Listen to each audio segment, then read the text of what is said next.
Welcome to the She Said Privacy, He Said Security podcast. Like any good marriage, we will debate, evaluate, and sometimes quarrel about how privacy and security impact business in the 21st century.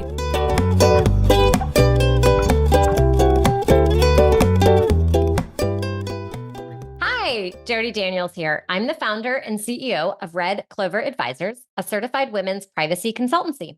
I'm a privacy consultant and certified informational privacy professional, providing practical privacy advice to overwhelmed companies.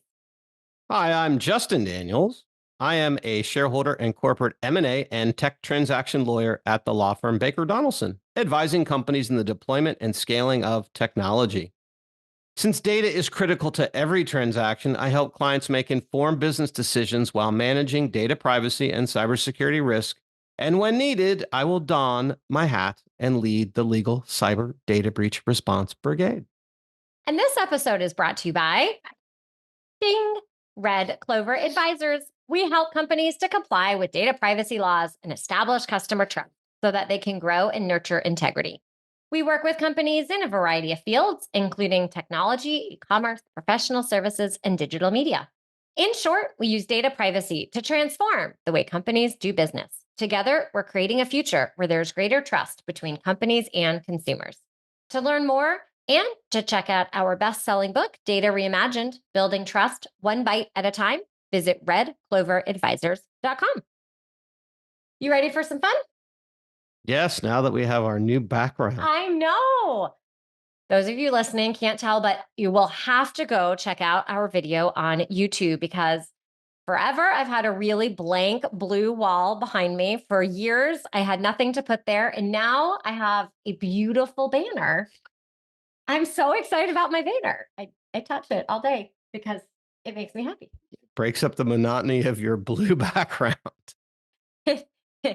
You didn't like my blue background? Is this what you're trying to tell me? This was the night you ignored it for years. You didn't highlight it. Now you are pointing out it was terrible. For our listeners, I tried in Utah to say, why don't we buy this really cool picture? She wouldn't have any of it. So I've tried. Actually, for everyone listening, if you do ever want to buy a picture, we did learn the hard way because I bought something I liked, but you can't have glass behind you. So it has to be some type of painting or picture that doesn't have the glass reflection. Otherwise, you have no privacy, which that wouldn't really work for a privacy person all day long. But it could be entertaining. It could be. So, you know what's going to be entertaining? We're going to actually focus on our guest today because we have Bill Piwonka, who oversees all marketing functions for Exterro. And his background is firmly rooted in B2B marketing operations. During the past 30 years, Bill has led marketing teams and initiatives spanning strategy, product marketing, product management, demand generation, marketing communications, and business development. And today we're really excited that you're here to talk to us about Exterro and data retention and what you're seeing in the marketplace. So Bill, welcome to the show. Thank you very much. I'm really happy to be here. Wonderful. All right, that's your turn. I get to speak now? Yes, you get to speak now. All right, I'm speaking now. So, Bill, tell us about your career journey that led you to Exterro today. It's interesting because I didn't come to Exterro with a legal background or a privacy background.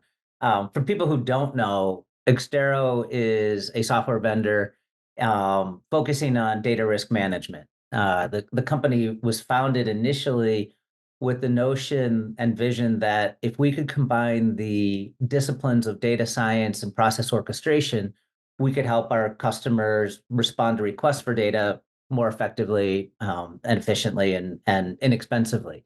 We initially focused on e-discovery. So for anybody not familiar with that, it's just the law that in the US where if you have civil litigation, you have to share whatever is potentially relevant to the dispute with the other side. And you can imagine in a very large organization how difficult that could be, spanning different countries and hundreds or thousands of different employees and that sort of thing. But from the very beginning, our founder had this vision of looking at how in-house legal departments manage their operations. And if you think about other departments in the organization, there's always these software platforms. You've got Salesforce, you've got Oracle, you've got SAP, you've got all kinds of other um, technologies that help parts of the organization manage their business. And what he saw was that legal didn't have that. He also saw that with the proliferation of the amount of digital data as well as the number of sources of data, the way we communicate, the way we create, all those sorts of things, that he saw a convergence that was going to happen between legal, compliance, privacy, litigation. And so started building a company that focused at the very core on managing data risk. So that's getting back to your actual question. How did I get here? I actually came from a company that created social login. So, log in with Facebook, log in with Google, log in with whatever. A little company in Portland, Oregon called Janray that created that. And prior to that, I was working for a company that did employee hotlines. So a little bit of privacy related stuff there. But my background was much more of coming in and helping technology companies scale and build marketing teams and their organization. And when the CEO of Exterro, Bobby Balachandran, reached out to me, I looked at what they were doing and was convinced that they had the right vision. And more than 10 years ago, I came on board. Well, it's always lovely to hear how people find their way. And it sounds like privacy and risk and data have been a part of your prior uh, companies. And with Exterro, data retention and trying to help companies find all that data and how long they should and shouldn't keep it is certainly a really big focus. I'd love to dive a little bit deeper on how Exterro is helping companies solve those challenges today. Sure. And again, it all starts with your data, right? If you think about it, um, you can't really respond to requests for that data unless you know where it is, who owns it within your organization, what third parties have access to it, what they're doing with it, what regulations apply to the retention or disposition of it. And when I talk about a request for data, that could be an e-discovery request. It could be an internal investigation. It could be a subject rights, a data subject access request. It could be a breach response. We know that data was potentially compromised.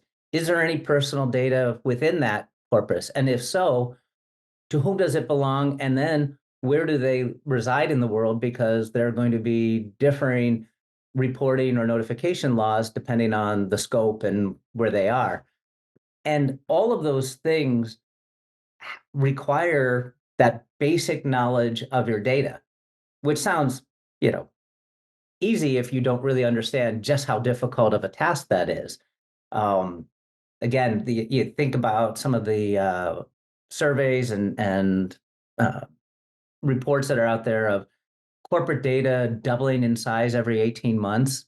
And if you think about it from a large organization that is multinational and has operations throughout the world, really getting a handle on your data is exceptionally difficult. And so that's one of the things that we excel in and is what I think the foundation of whatever you're trying to do from a compliance or privacy perspective. What's your favorite hashtag? What's your favorite hashtag for anyone new and doesn't know it yet? I want my Red Clover Know Your Data t-shirt. I know. One day, gonna have it.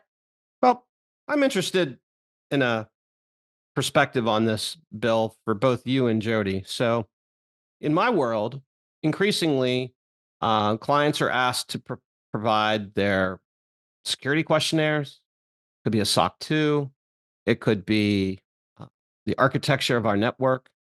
And I find increasingly I am writing into contracts things such as, sure, we'll let you see it, but it'll be a screenshot or a read-only link that still resides on our network. You can look at it, but we don't want you to keep it because I don't even want to get into worrying about data retention or anything like that. And I'm just curious, Bill, from your perspective, in certain areas where we're dealing with highly sensitive data, are you starting to see companies push back and say, hey, look, we don't even want you to have it because we don't even want to get into these data retention issues? I know from a cybersecurity perspective, there's certain things I just don't want them to keep. I can't trust that they're going to retain it or get rid of it when they say they will. Oh, 100%.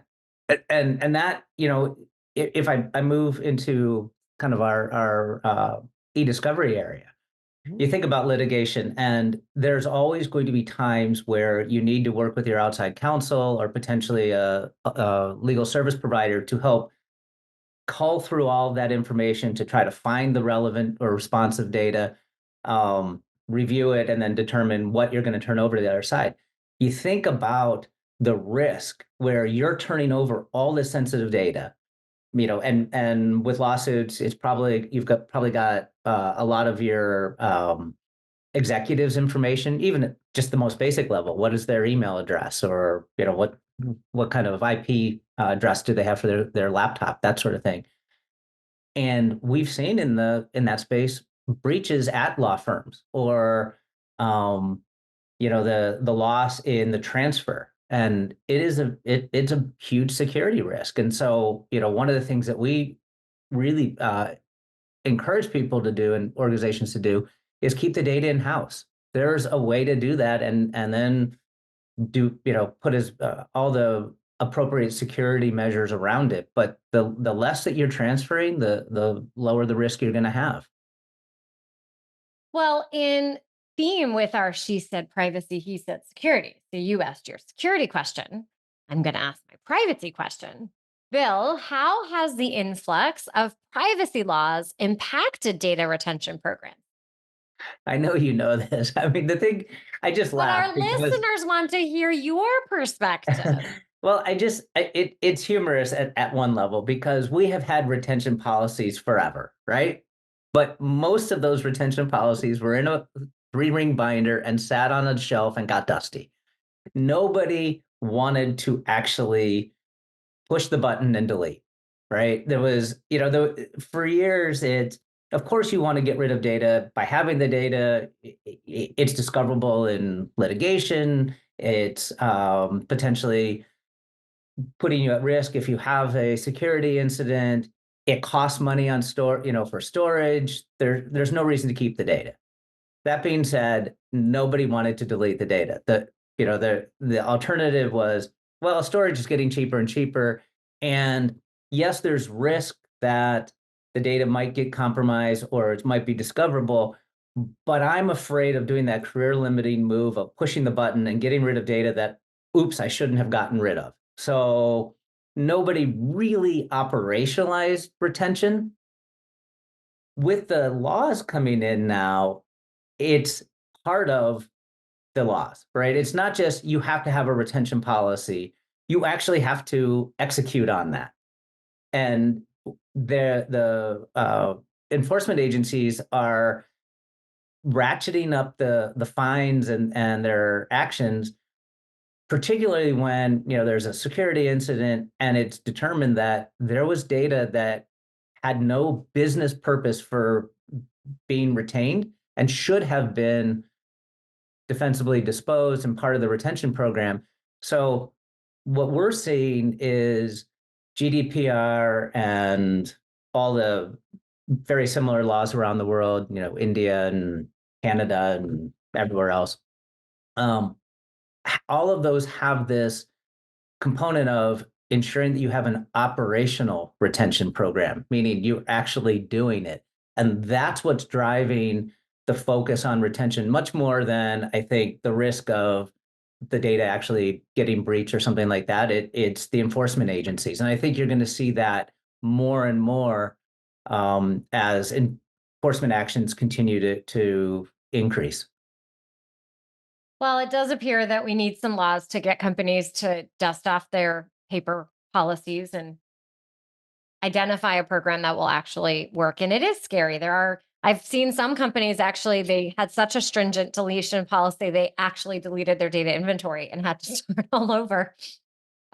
So it is important to make sure that the retention program actually works on the data that needs to be deleted. Interesting. A true story. We're not very happy. Well, I'm just curious, Bill, kind of building on what Jody and you were talking about with the influx of privacy laws impacting data retention programs. When I think about your e-discovery program, and I'm not a litigator, but it really comes up for me when we have to go through an inbox to find keywords to try to assess what notifications we're going to have to make under various breach notification laws. And I think now what's going to probably happen in that part of your business is artificial intelligence now comes onto the scene to kind of turbocharge how you conduct e-discovery. But at the same time, it comes onto the scene where we haven't even grappled with the implications of social media, and there really aren't any laws outside of the FTC's Section 5. I'd love to get your thoughts around that and how you as an organization and maybe you personally are thinking about how this will work in light of what we've seen before it. In terms of how AI is going to affect both e-discovery as well as broader. Yeah, and the fact you don't have these regulations yet. So kind of the point you and Jody were talking about, you need these laws to get people to do retention programs. Well, now here comes AI that people are being onboarded with, and just your view on how that will shape your industry or maybe in general. And here we go again with technology far outpacing our ability to understand and potentially put guardrails around it. Yeah. So, I mean, the genie's out of the bottle. AI is going to get implemented, not just, in legal technology, but everywhere. I think that, the notion of responsible AI, which is not mandated right now, but I think you're going to, over time, we'll see more and more laws and regulations applying to it. I think companies have to start with that as, sort of like privacy by design. You've got to start with responsible AI by design. To be thinking about how do you train the models? And, the first question any of our customers ask is my data training somebody else's model? And, that's clearly something that nobody wants. It's one thing to train the model on your own internal data, but if you have the risk that that's going to be exposed somewhere else or somebody else's data is impacting it, clearly an issue. The other thing that I think the developers and engineers understand, but we're not there yet, is how do you ensure that you remove all bias? And how do you get rid of, the hallucinations and that sort of thing? So we are very much at the early stages, but AI is absolutely going to revolutionize and make things better as we implement it in a responsible way. As an example, you're a data breach attorney. What's one of the most difficult things to do? GDPR says you have 72 hours to determine what reporting notification notices you have to send out, right? Well, if you've got terabytes of data and maybe they're structured databases and there's account numbers or healthcare numbers or something, who do they belong to and where do those people reside? That's a perfect opportunity for AI to come in and determine, yes, I'm finding personally sensitive data, and now I'm able to pull those entities out and recognize the entities, and now I can correlate those numbers with the actual consumer or employees whose data it actually belongs to. And now I understand what my reporting or notification obligations are, and I can do so in a much more timely manner than the brute force of hiring hundreds of reviewers to go through it and try to figure that out. It's a great use of AI, but you also have to make sure that you're doing it in a responsible way. Go ahead. I guess I would say two things to that. One is, as you know, the SEC cyber rules, you got to figure out if something's material within, without undue delay. GDPR is 72 hours. You've got other regulations on the federal level with financial services. I can tell you from experience, you don't know squat in 72 hours. You're just trying to figure out what's going on here. Most companies, they have no breach response team. Hey, Justin, we heard you know how to do this, and I got to spend the first 24 even putting together a team. Yep. And then I guess the other thing that concerns me is companies are going to start putting these AI into their tools. And if you're the company who's going to buy those tools, before I start using it or relying on the information that it's helping me to produce, AI hallucinates. There needs to be a vetting process. Like if I were putting on my legal hat for Bill's firm, I would be very reluctant to use artificial intelligence to start giving information to a customer until I really had a good handle on how it worked. I put solid parameters around what is an acceptable level of mistake, because like humans, machines are going to make mistakes. So those are the things that I would be doing that might delay me quickly wanting to do this, because if we had a problem and it was found out it was attributable to AI at this stage in the game, I think that could be a reputational extinction level event for a company who's spent years building up their reputation. E-discovery, pick your space. I 100% agree, but I also would say that that's probably no different than any technology that you're going to use, right? Um, and regardless of whether it's in legal or anywhere else, you want to make sure that whatever you're using is fit for purpose. And so, yeah, you should do proof of concepts. You should do testing. You should run it through its paces to ensure that the results that are coming out are what you're expected and can be verified. So then when the actual incident occurs and you are under the gun and you're trying to comply with the various regulations, you have that confidence. I think we all would agree on that. And for companies who are now trying to figure out how do I get started on a data retention program, maybe all they have is a really dusty policy, or maybe they don't even have a dusty policy. We often come across companies, and one of my favorite questions when we do a data inventory is we ask all the business owners about data retention. We often get back, I don't know, not sure, or indefinite, which means there's certainly a lot of work to be done in this area. What would you suggest as maybe just 3 starting points of how to get started for those companies? Besides calling you? Well, or you, right? What just you have companies who No one's know calling that me. no one's calling you. Wow. They can call you too. Wow. They can call any of us. But the idea is I have all these challenges. We know we have to do something. Where in your eyes, Bill, should they start? What makes a data retention program be successful? Uh, it may be a little bit of a cliche, but it goes back to people, process, technology. Um, if they have the dusty old retention policies, dust them off and look at what are they, and are they still relevant to the business of today? Because depending on when they were written, they may be completely out of date. Um, and you've got to have the right group of people to start that program. And that probably does include your outside counsel and potentially advisors like yourselves. Because if you don't know what you're doing, you don't want the blind leading the blind, right? But it starts with know your data. What data do you have? Where is it? Who owns it? What third parties have access to it? And what's the context of it, right? Because it may be that you've got sensitive data that is used in one particular business context that then triggers a retention obligation in one jurisdiction, but that same PII could trigger a different retention obligation because of the way it's used somewhere else. So you have to be able to understand, how am I using this data? What's the business purpose?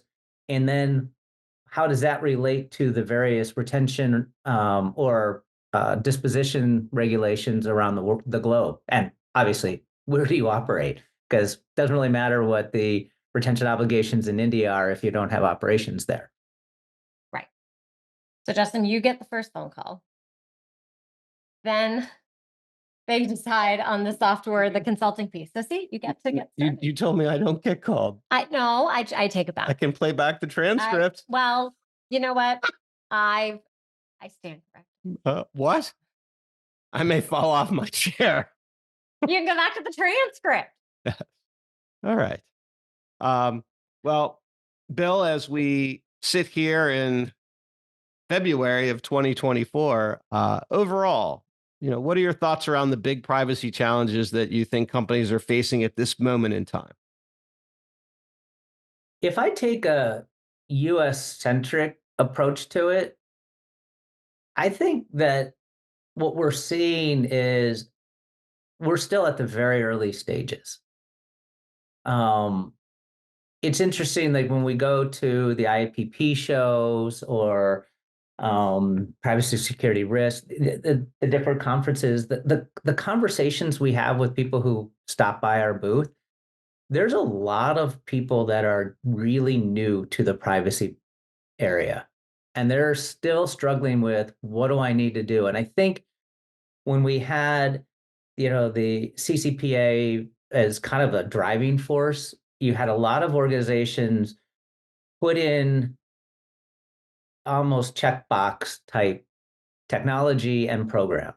So they could say, oh, yeah, I do have a consent program, or I do have, um, a data rights management program, but they often were not very robust, and they may not have really um, addressed the bigger challenges. But it was sort of like, hey, if the regulators come in, look, I can check the box and say I've done all these things. Look, I have a privacy policy. And I think what we're getting at now is a much more sophisticated or recognition that the check the box approach just isn't appropriate anymore. And it's going to get more. We're going to see more and more legislation in the US. Certainly, the rest of the world is leading by example. I don't think we can say that we're leading the world in terms of privacy regulations, but um, I do think that people are taking privacy, organizations are taking privacy more seriously now, but there's still a tremendous amount of education and uh, maturation that needs to happen. Is that consistent with what you're seeing, Justin? I would say so. I guess where I'm struggling a little bit is we've s- we really haven't grappled with what the attention economy means with all the data that's created in all these places. We have no federal laws. We talked about many times on the show. Now AI is going to iterate faster than we probably ever felt possible in ways we don't anticipate. And now you're going to overlay that on a privacy and security kind of regulatory scheme that is patchwork and behind. And that's the part that kind of has my attention and not probably in a good And I think that just underscores how early we are in the game. way. I think we're And extremely early for sure. And the challenges that companies have are getting more complex based on the AI pieces that you've described before, the patchwork approach that's coming and will continue in the US, the different kinds of data, the struggle with what the business wants versus the risk to litigation in certain parts of the world to the privacy laws and trying to blend all of that together. That is a complex challenge. I also think once California starts enforcing employee DSARs, we're going to see the plaintiffs bar weaponize the DSAR process. I mean, if you think about consumer rights request, you think about the process. Okay, we have to have a way to take their request in. That's not that difficult. We have to be able to verify they are who they are. Again, not that difficult. And then how many places does an organization store consumer data? It's probably not very many. There's a couple of databases, the point of sale and those sorts of things. So responding to a DSAR for a consumer isn't a really difficult challenge to overcome. If you start thinking though about where personal data of your employees reside and how difficult it would be if somebody says, "Hey, I want all the emails between Bill and Jody," but because this is Jody requesting, you have to redact out all of Bill, and then anybody else if they were on a thread, or how many team sites, how many Slack channels, how many documents, how many, the challenge of addressing that is going to be very, very difficult. And it gets that much more if the request is to delete it, because now we'll get back to retention. Is that any of that information on a legal hold, or is any of that information under a retention obligation from a law, whether in the States or somewhere else? And being able to harmonize that and do it within the timeframes, and not, if the plaintiff's bar has weaponized the DSAR, they're going to hold you to your timeframes. So how do you get your arms around all that? Some very good questions that I do not have the perfect answer to at this moment, but it will be very interesting to see the enforcements come, what those precedent cases will look like. Now, Bill, with everything that you know so far, we always like to ask everyone, what is your best privacy or security tip that you might share with your friends when you're at a party? Yeah, so we don't get into lots of deep privacy conversations where I can start talking about understanding your data. I'm going to say it goes back to passwords. It was crazy when I was at Janrain, which was, again, the social login company. We look at breaches and look at what the passwords were, and it's ridiculous how many of them are still 1234 or password or whatever. And I'm helping my father, who's 87. He has a PhD from MIT, and he can't remember any passwords. And so, his defaults are, it's not good, right? So, biggest tip: figure out a sentence or something, and then modify it based on that site that is long and strong and uncrackable, but is easy for you to remember. But don't take shortcuts with your password. That's what I would tell my friends. Good advice.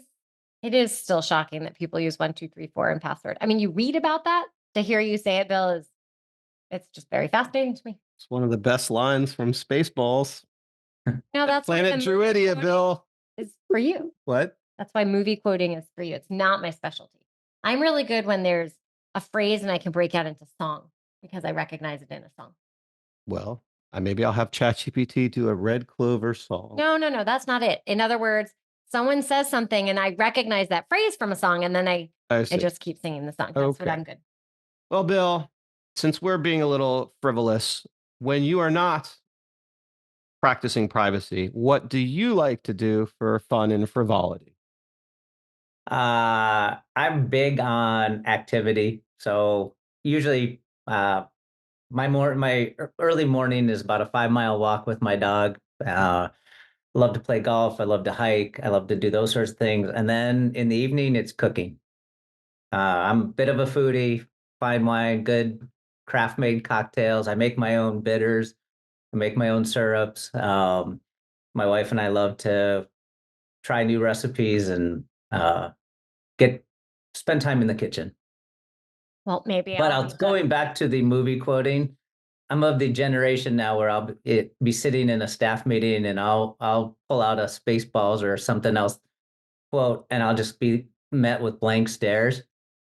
There have been more than one occasion where I've said, "Okay, when the meeting's over, we're all sitting in here. I'm pulling up the YouTube because that was a really funny quote, and I used it perfectly, and you are all going to see just how witty and clever I am." And then I'm still usually left with blank stares. But Bill, it's funny you say that, because when I have said in the past, when it comes to data collection, just say no, Jody's like, why do you say that? Nobody understands you're trying to quote Nancy Reagan and her drug campaign in the 80s. And I'm like, it's perfect. And she's like, in your own head. yeah, mine is the Seinfeld. You know how to take the reservation. You don't know how to hold the reservation. And people don't get it. Well, Bill, we appreciate you sharing. I might have to grab some recipes from you and a favorite dish that you've tried recently. If folks would like to connect with you and learn more about Exterro and maybe connect with you personally, where is a great place for them to go?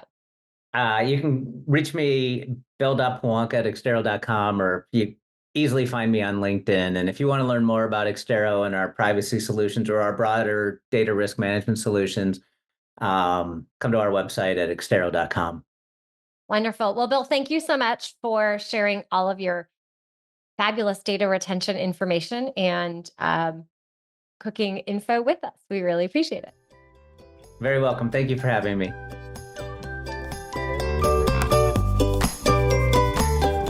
Thanks for listening to the She Said Privacy, He Said Security podcast. If you haven't already, be sure to click subscribe to get future episodes and check us out on LinkedIn. See you next time.